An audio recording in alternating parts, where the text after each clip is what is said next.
दोस्तों, इस वीडियो में आपका दिल से स्वागत है।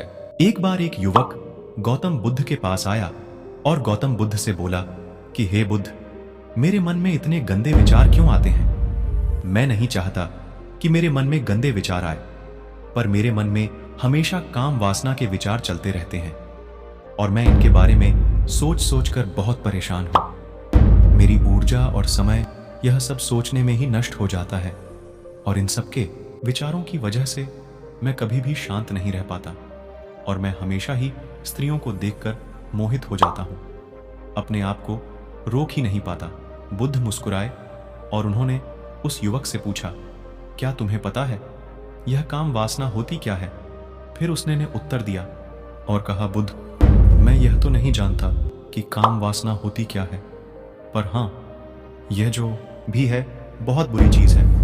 फिर बुद्ध ने उस युवक से कहा कि सबसे पहले तो तुम्हें यह समझना है कि प्राकृतिक रूप से जो भी चीज हमारे अंदर है वह बुरी नहीं है।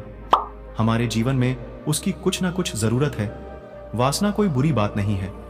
यह तो हमारे मन की एक भावना है जो हमें किसी ना किसी चीज की कमी नौर का एहसास करवाती है और फिर हम उस चीज को पाने के लिए उस चीज की तरफ आकर्षित हो जाते हैं। जैसे अगर तुम्हारे पास धन की कमी है तो तुम में धन पाने की वासना उत्पन्न हो जाएगी। तो वासना कुछ और नहीं, बस एक प्रकार की कमी है जो कि एक प्रकार की जरूरत का एहसास है, और जब यह जरूरत शारीरिक हो तो हम इसे काम वासना का नाम देते हैं। युवक ने गौतम बुद्ध को कहा कि बुद्ध, मुझे काम वासना का मतलब तो समझ में आ गया, पर आप मुझे यह बताइए कि यह आती कहां से है और कैसे आती है? गौतम बुद्ध ने कहा कि काम वासना कहीं से आती नहीं है, यह तो हमारे अंदर ही होती है और इसका होना तो जरूरी भी है, तभी तो मानव जाति का विस्तार होगा। युवक ने कहा, जब यह हमारे अंदर ही है और जरूरी भी है तो फिर लोग इसे गलत क्यों बोलते हैं? बुद्ध ने कहा कि यही तो समस्या है। लोगों ने काम वासना को गलत तरीके से सोच लिया है, इसे छुपाने की, दबाने की कोशिश करते हैं। काम वासना गलत नहीं है, बल्कि काम वासना का गलत तरीके से प्रयोग करना गलत बात है। लोग जिससे प्रेम करते हैं बस उसी के लिए जीने लग जाते हैं, उसे पाना ही अपना मार्ग बना लेते हैं और उसी के बारे में हमेशा सोचते रहते हैं, पर यह सब गलत है। बुद्ध ने युवक से कहा, क्या तुम्हें पता है जानवरों में भी काम वासना होती है? युवक ने उत्तर दिया, हाँ बुद्ध, जानवरों में भी काम वासना होती है, क्योंकि जानवर भी तो आखिर अपने वंश को आगे ले जाएंगे। बुद्ध ने कहा, तो फिर हम जानवरों के काम वासना को गलत क्यों नहीं कहते? युवक ने कहा, मुझे नहीं पता महात्मा, आप ही मुझे बताइए। गौतम बुद्ध ने कहा कि जानवर अपनी काम वासना का प्रयोग आनंद प्राप्ति के लिए नहीं करते, वह तो सिर्फ संतान उत्पत्ति करने के लिए काम वासना का उपयोग करते हैं। जानवरों को प्रकृति ने इतनी समझ नहीं दी कि वह काम वासना को अपने सुख का आधार बना सके।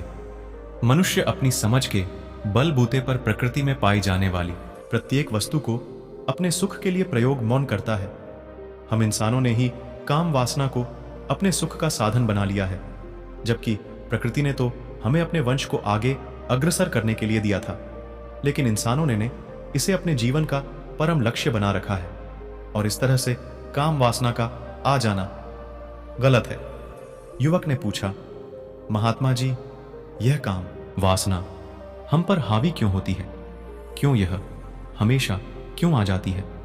तब गौतम बुद्ध ने कहा कि सुनो, अब जो मैं तुम्हें बताऊंगा उसे तुम ध्यानपूर्वक सुनना। काम वासना का सारा खेल तुम्हें समझ आ जाएगा, तुम्हें तुम्हारे सारे सवालों का जवाब मिल जाएगा। बस तुम्हें ध्यान से सुनकर समझना है। एक बार की बात है, एक आश्रम में गुरु और उनके शिष्य रहा करते थे, जो रोजाना आश्रम के बाहर स्थित गांव में भिक्षा लेने के लिए जाते थे। उस आश्रम का एक शिष्य जिस गांव हार में भिक्षा लेने जाता था, उस रास्ते में एक नदी मिलती थी। एक दिन उसने देखा कि एक युवक वृक्ष के पीछे छिपा है। वह उस युवक के पास गया और उससे जाकर बोला, भाई, तुम इस वृक्ष के पीछे छिपकर क्या देख रहे हो? युवक ने, यह परिया नदी से पानी निकाल रही है, जरा उनकी अदाओं को तो देखो, उनके कोमल शरीर को देखो, उनकी पतली कमर मटके को उठाते समय बाल खाती है और उनके बाल उनकी कमर पर कैसे लहरा रहे हैं, मानो सुंदरता बिखर रही हो। शिष्य ने फिर नदी की तरफ देखा और इस बार वह इसे देखता ही चला गया। अभी तक तो कुछ भी नजर नहीं आ रहा था और वह बिल्कुल निर्भय था। उसे किसी भी बात का कोई डर नहीं था। लेकिन अब वह छिपने लगा और उन युवतियों को देखने लगा। और जब वह छिपकर उन युवतियों को और देख रहा था, तभी वह अचानक अंदर से कांप गया और उसने कहा कि यह मैं क्या कर रहा हूं? मैं जो कर रहा हूं वह सही नहीं है। मुझे यहां से चले जाना चाहिए। और फिर वह जल्दी से वहां से चला गया। वह आश्रम पहुंच जाता है। आज जाकर वह अपने कार्यों में लग गया। लेकिन जो अभी वह देखकर आया था, वही उसकी आंखों के सामने बार बार आ रहा था। उसके मन में वही दृश्य चल रहा था। उसका मन वही सब कुछ देखने के लिए उतावला हो रहा था। उसका किसी भी काम में मन नहीं लग रहा था। सुबह होते ही वह जल्दी ही भिक्षा के लिए आश्रम से निकल जाता और उस नदी के पास वाले वृक्ष के पास जाता, जहां पर वह युवक पहले से मौजूद रहता था। उसके साथ मिलकर युवतियों को छुप छुप कर देखता था। अब वह रोज ऐसा करने लग गया। यह उसके रोज का काम हो गया। अब उस शिष्य का मन किसी भी काम में नहीं लगता था। वह हमेशा ही किसी न किसी प्रकार के विचार में उलझा रहता। वह आश्रम के कार्यों को भी ठीक तरीके से नहीं कर रहा था। न वह ठीक से सो पाता था, ना वह ठीक से खाना खा पाता था। उसका मन बेचैन सा रहता था। उसका मन बार बार उन युवतियों के सौंदर्य को देखने के लिए लालायित होता रहता था। जब गुरु दीक्षा देते, तब भी उसका मन कहीं और विचारों में खोया रहता था। गुरु ने अपने शिष्य की इन हरकतों को भांप लिया था। तब एक दिन गुरु ने शिष्य को अपने पास बुलाया और कहा कि आज से मैं भी तुम्हारे साथ भिक्षा मांगने चलूंगा। तुम और मैं साथ साथ भिक्षा मांगने चलेंगे। तभी शिष्य गुरु को मना करते हुए बोला, नहीं गुरुदेव, आप परेशान क्यों हो रहे हो? मैं अकेला ही ठीक से भिक्षा मांग सकता हूं।